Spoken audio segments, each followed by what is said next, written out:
So Healthspan is not just a personal revolution, it's a societal revolution. So Bernie, beyond the individual, what does this mean for society? Well, Healthspan is a reality. It is the future, and it's also a state of mind. All right. So, what does it mean for society? The loftiest goal, taking all of the future medicine technologies and the new technologies at hand, putting them together to create a healthier world, a happier world, a more productive world.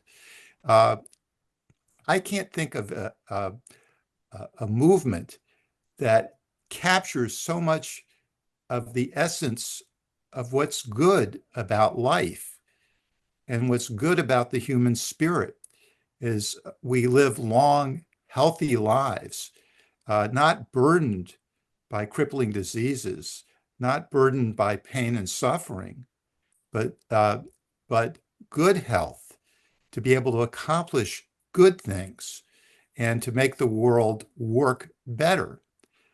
Uh, Take the accumulated wisdom of the people that have lived long lives and hopefully apply that for good purposes.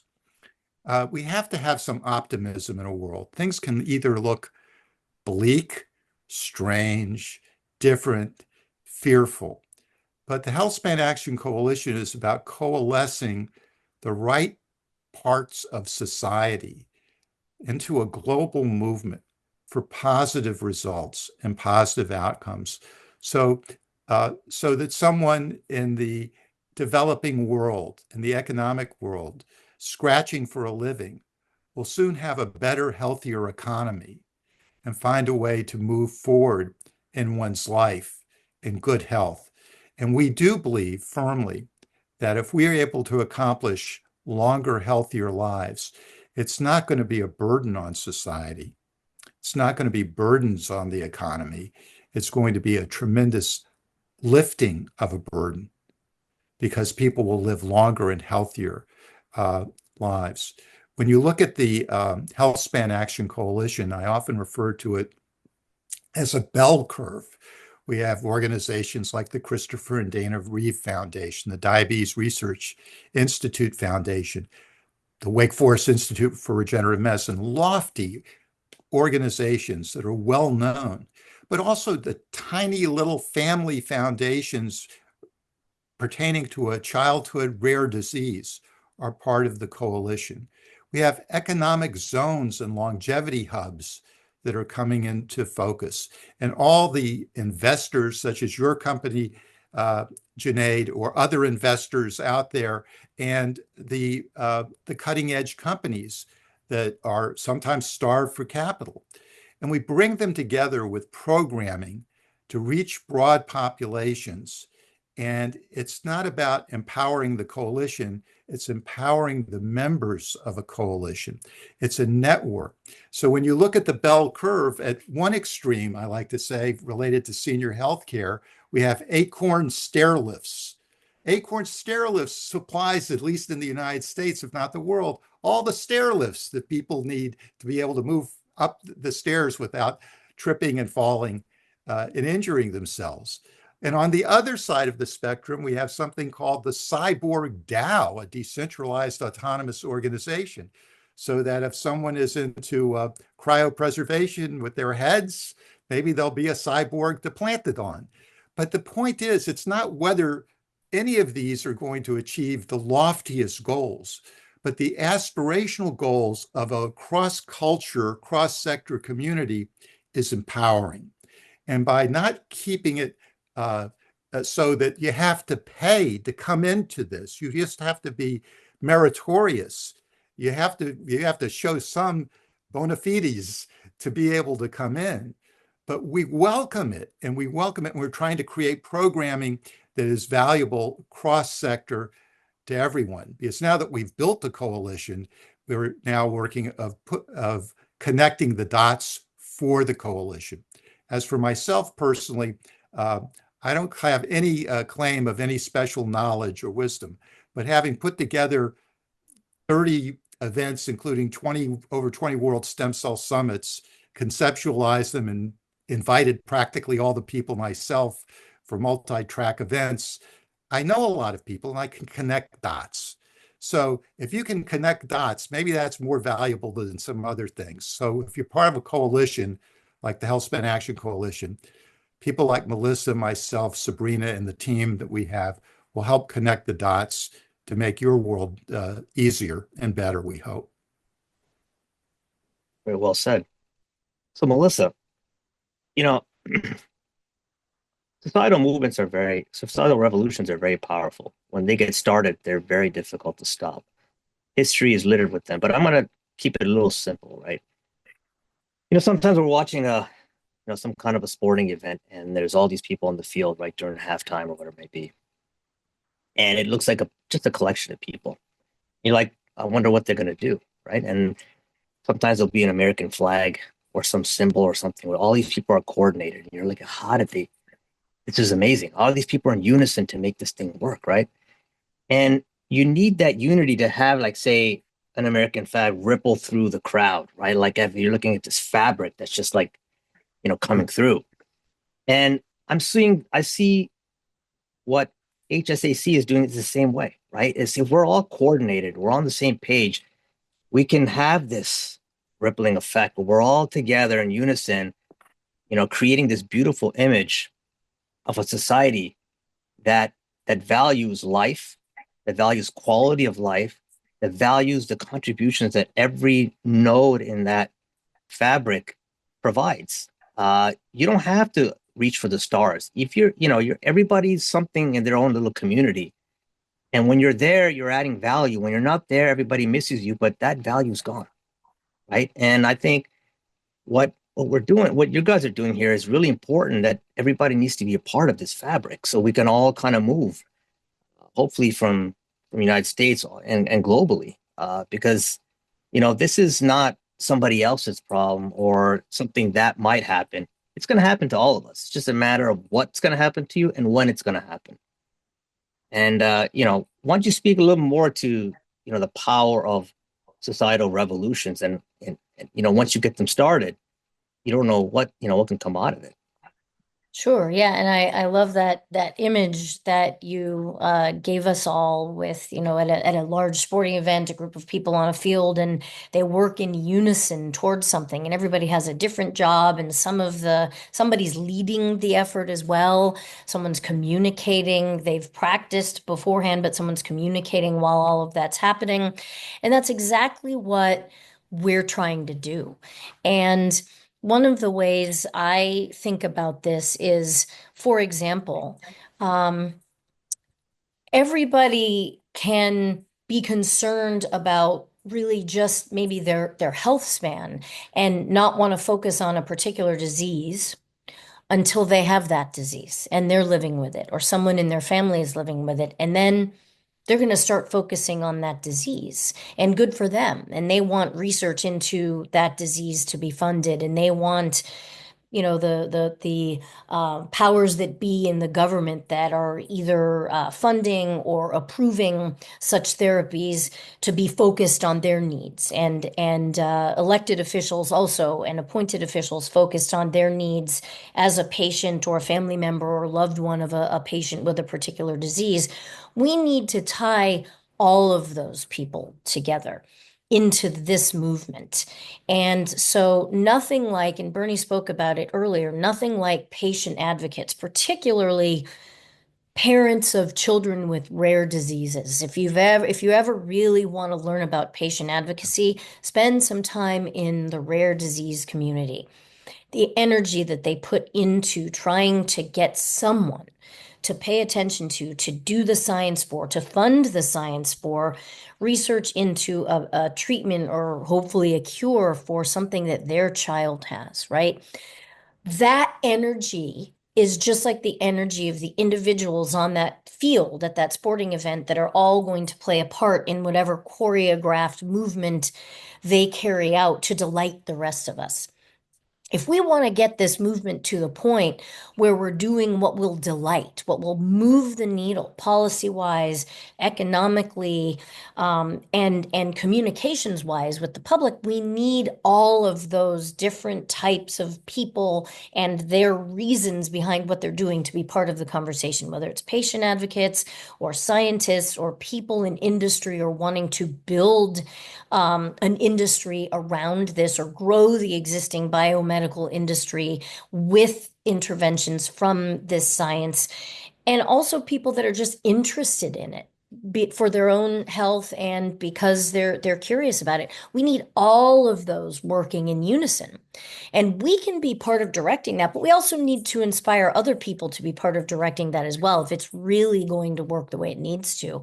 And one of the pieces of this, the economic piece, healthcare economics and just health economics, what we used to say when we were working to get Prop 71 passed in California in 2004 and get the state voters in California to agree to spend state funds on biomedical research, something that most people don't know much about. They might have heard of the NIH, they don't really know what it does. Well, it funds more medical research than any entity in the world. I hope that continues to be the case, right? Um, but at that point, it wasn't able, because of a particular executive order when they were far more rare, in place to that I won't go into the details, that's for another time as well, but that limited federal funding for a whole area of science around which there was such hope.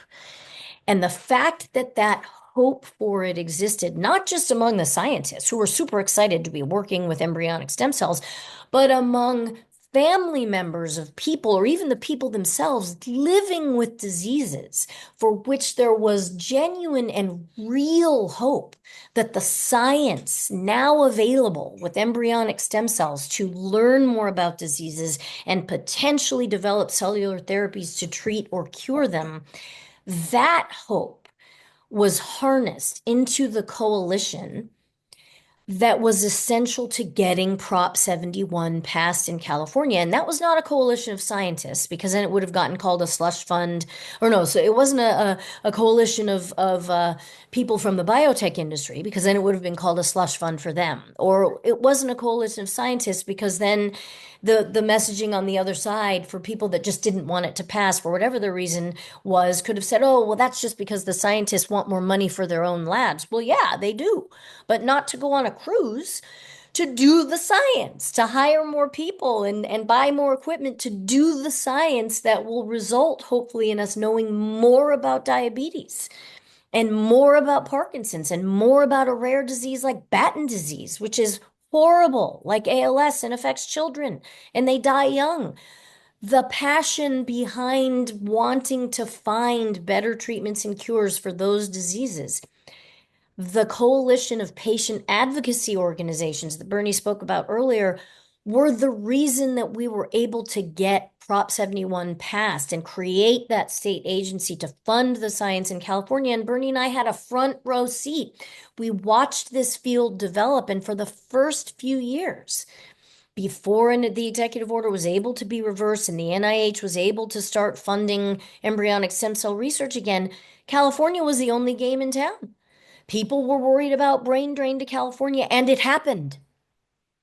Other states tried to copycat, and they came up with some good things. Texas came up with a $3 billion plan, but they couldn't get stem cells through, so they focused it on cancer. Excellent. That's driven amazing science and medicine in Texas. So we inspired, and we never would have been able to do that. We never would have been able to put California on the map for regenerative medicine.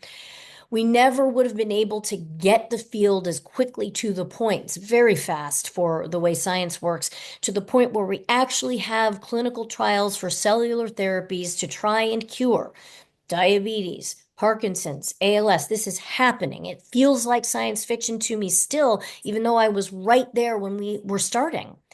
That wouldn't have happened without a coalition of patient advocates wanting it to happen because their family member or they themselves had one of these diseases. And the economic argument is these diseases bankrupt families. They bankrupt health systems. They can bankrupt states. They can bankrupt countries if we don't find ways to better treat and hopefully cure them. And the same thing is true with aging. The silver tsunami is real. And if the boomers, as they age, are going to suffer at the same levels with these diseases that have been confounding us for generations, it's going to cost somebody something. So some of them will go bankrupt. Their families will go bankrupt. Health systems will have trouble economically. Our country may have trouble economically.